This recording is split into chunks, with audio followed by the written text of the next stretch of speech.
Yeah, so camp so far this year. How's everything been going for you? Been great, man.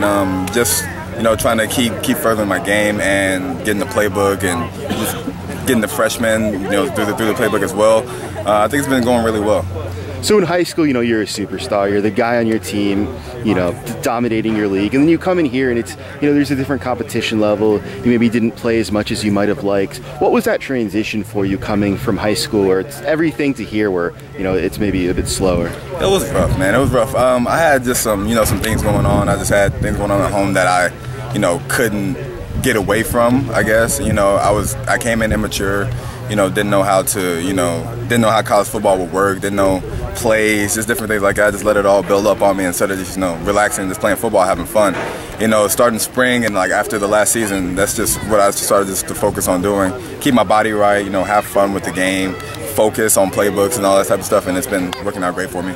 So if I remember correctly, in your high school offense, you kind of had a bunch of different roles as far as you maybe did some stuff as a back, some stuff as a receiver. Was there a transition to being a full-time receiver here? Definitely, yeah. I think that's, I wouldn't say that was a limitation in high school, but, playing running back and, doing different stuff like that, I didn't get the chance to be, like a pure receiver. Like some guys just come in playing receiver since they were 6 years old, so they get that work in all the time. Being here, they really molded me into being a true receiver and, running routes and catching the ball. I'm more natural in catching and running routes and stuff like that. So I just give all the thanks for that as well. So Coach Shaw mentioned that, you might have been the team's most productive receiver during spring ball. Do you remember if there was a moment where you felt like everything started to click for you when maybe the game slowed down and you were able to make some leaps? Definitely. I remember the first scrimmage we had on this field right here. We had an open scrimmage, and it's just I had 6 catches or so. It's like, okay, the game's starting to flow for me. I'm starting to get it. I'm starting to play faster and being able to help my teammates with stuff on the line. If they don't know something, then I can tell them stuff like that.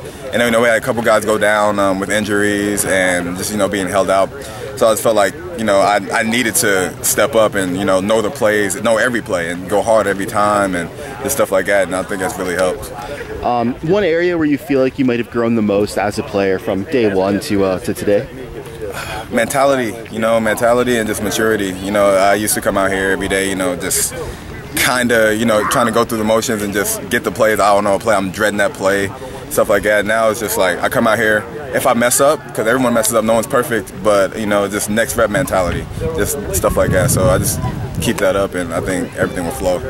So you guys have 3 incoming true freshman wide receivers with you this summer. Have any of those guys stood out? Anybody in that group you feel might be able to contribute this year? I think all of them have their way that they can contribute this year. I mean, Trent runs great routes. Jay he's behind me in the slot. We both help each other out there. He runs great routes in the slot. He catches on quickly. JJ has shown tremendous speed and fade routes, and he's gotten a lot better with route running as well. So I think that's helped a lot as well. Who are the 2 hardest corners for you to go against? I would say Ronnie Harris, man. Ronnie Harris, tough guy for me. Tough guy. Don't catch a lot of balls on him, to be honest. He likes to bail. Likes to bail sometimes. So. I'll say him and Elijah Holder. Elijah Holder is just a long guy. He gets his hands on you, stuff like that. So I got to work on my releases with him. They're both very different corners, which helps. So I can feel that, for game purposes and stuff like that. So you guys obviously have your team goals. Those are stuff you guys talk about. For you personally, a successful 2015 season, what would that constitute? Just helping the team in any way I can. If we have guys go down, I need to be that guy that can come in and play multiple positions. Z, F, even Y, which is tight end position, X, anything. So if we have guys go down, I just need to be in my playbook just to come in and fulfill my role in whatever way I can.